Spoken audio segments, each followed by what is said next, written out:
ဘီလီယံနာတထေးတဦးနဲ့လက်ထပ်လိုက်တဲ့မိန်းကလေးဟာအိမ်သစ်ကိုပြန်ရောက်ချိန်မှာတော့ခင်မုန်းဖြစ်သူနဲ့ဘယ်လိုဆက်ဆံရမလဲဆိုတာမဝေခွဲတတ်အောင်ဖြစ်နေရပါတယ်နေရခတ်တဲ့အဆုံးရှင်ရင်ရေချိုးလိုက်ပါဦးလို့ခက်စိမ့်စိမ့်လေးပြောလိုက်မိတယ်အမျိုးသားရေချိုးပြီးပြန်ထွက်လာချိန်မှာတော့မိန်းကလေးကအိပ်ပျော်နေပါပြီသူလည်းတိတ်တဆိတ်ကရင်ပေါ်တက်ပြီးသူမဘေးမှာလဲအိပ်လိုက်ပါတယ်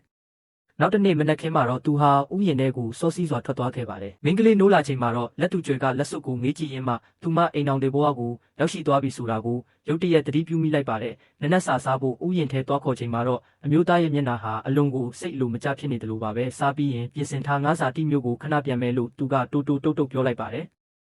ညဘက်မှာတော့သူမကိုပွေးဖက်အိတ်ဖို့သူမျောလင့်ထားခဲ့တာပါဒါပေမဲ့မိန်းကလေးကသူတို့အိမ်ကညီမလေးကိုခေါ်လာပြီးဒီနေ့ညီမလေးနဲ့ပဲအတူအိတ်မယ်နော်လို့ခွင့်တောင်းလာပါတယ်ညီမလေးကချက်ချင်းချင်းပေမဲ့မိန်းကလေးကအပေးယူတစ်ခုနဲ့စီးရုံးလိုက်တဲ့အခါမှာတော့သဘောတူသွားပါတော့တယ်အဲ့ဒီနောက်နှစ်ယောက်သားအမျိုးသားရှိရာကိုသွားပြီးခွင့်တောင်းကြပါတယ်အမျိုးသားကခေါင်းငိတ်ခွင့်ပြုပေးလိုက်ပေမဲ့သူ့ရင်ထဲမှာတော့ခါတီးစွာနာကျင်နေခဲ့ရပါတယ်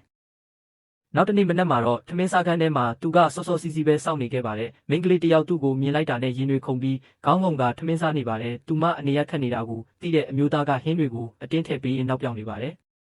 ရက်အနှဲငယ်ကြာလာတဲ့အထိသူနဲ့အတူအိတ်ဖို့ဝင်လေးနေတဲ့မိန်းကလေးဟာနောက်ဆုံးတော့အကိုဖြစ်သူရဲ့အိမ်ကိုလစ်ထွက်သွားပါတော့တယ်။တနေ့မှာတော့အမျိုးသားကသူမရဲ့ social media ကိုဝင်ကြည့်လိုက်တဲ့အခါသူ့ကို block လုပ်ထားတာကိုတွေ့လိုက်ရတယ်။အဲ့ဒီအချိန်မှာပဲအိမ်ထင်းကမိန်းကလေးအိမ်မပြန်တာရက်တော်ကြာပြီဖြစ်ကြောင်းလာပြောတဲ့အခါအမျိုးသားတယောက်ဒေါသအိုးပေါက်ကွဲသွားပါတော့တယ်။သူမကိုချက်ချင်းပြန်ခေါ်ခိုင်းပြီးဘာလို့အိမ်မှာမနေတာလဲလို့မေးမြန်းတဲ့အခါမိန်းကလေးကအလုပ်မှာအချိန်ပိုတွေဆင်းနေရလို့ပါလို့လိန်ပြောလိုက်ပါတယ်။သူမလုပ်နေတဲ့ကုမ္ပဏီကိုသူကဝယ်ထားပြီးသားဖြစ်မှန်းသူမဘယ်သိရှာမလဲ။အမျိုးသားကသူမရဲ့လိန်ညာမှုကိုမပေါက်ကွဲပဲဒီနေ့အချိန်ပိုဆင်းရအောင်မလားလို့အေးဆေးပဲမေးလိုက်တယ်။မဆင်းရပါဘူးလို့သူမကအမြန်ဖြေလိုက်တဲ့အချိန်မှာတော့အမျိုးသားကမျက်လုံးတွေကိုအတိတ်ပဲပါနဲ့စိုက်ကြည့်ပြီးအဲ့ဒါဆိုဒီညအိမ်ကိုချက်ချင်းပြန်ခဲ့လို့အမိန့်ပေးလိုက်တော့တယ်